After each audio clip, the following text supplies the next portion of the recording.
अब हम लोग क्वेश्चन डिस्कस करने जा रहे हैं कि बंगाल में जो है अंग्रेजों के विस्तार के कारण हुए व्यापक परिवर्तनों की समीक्षा कीजिए। तो बंगाल में जब अंग्रेज मतलब धीरे धीरे अपना वर्चस्व स्थापित कर लिए, फ्रांसीसियों को हरा दिए तीनों मतलब जो है युद्धों में,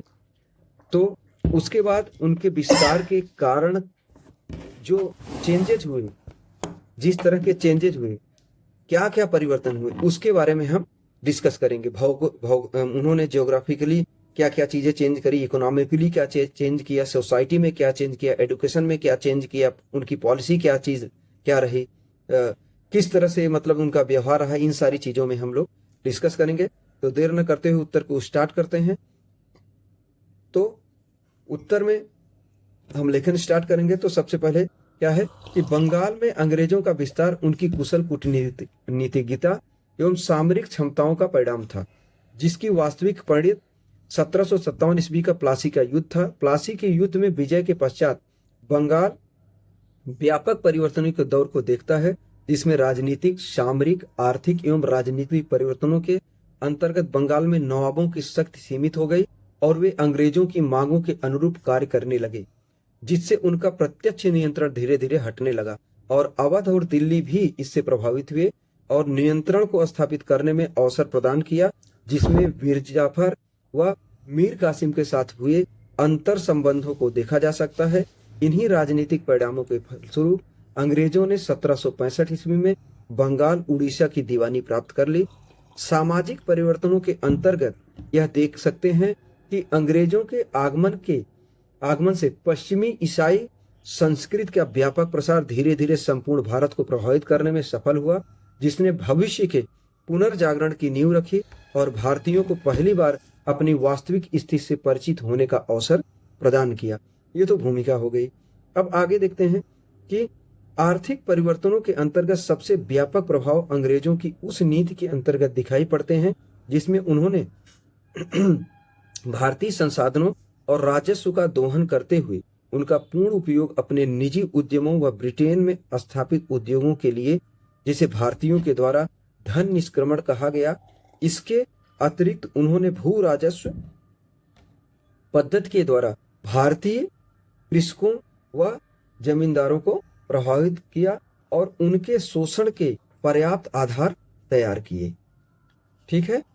तो जिसके कारण ग्रामीण संरचना में साहूकारों व महाजनों का उदय हुआ और सूदखोरी के प्रभाव से कृषक भूमिहीन होते गए, बेरोजगारों में वृद्धि हुई। इसके अतिरिक्त ददनी और कुप्रथाओं ने भारतीय कृषकों के अस्तित्व को संकट में डाल दिया तथा उत्पादित नकदी फसलों का सीधा उपयोग ब्रिटिश कर्मचारियों द्वारा किया जाने लगा, जिससे कच्चे माल की उपलब्धता कम हुई, जिससे भारतीय हथकरघा, कुटीर व लघु उद्योग अस्तित्वहीन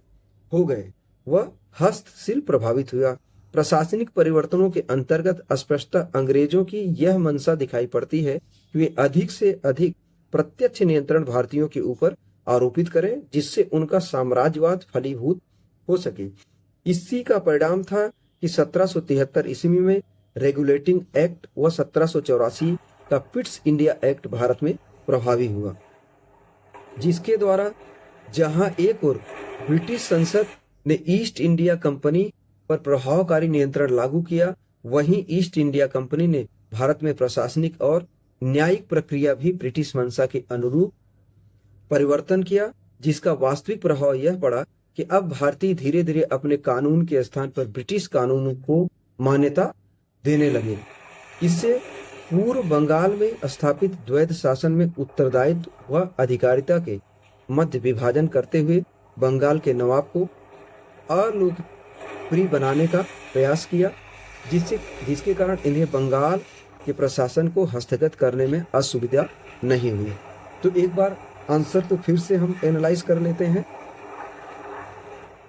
तो है अंग्रेजों के विस्तार के कारण हुए क्या परिवर्तन हुए, उसकी समीक्षा करो। तो सबसे पहले क्या है कि बंगाल में अंग्रेजों का विस्तार उनकी कुशल कूटनीतिज्ञता एवं सामाजिक क्षमताओं का परिणाम था,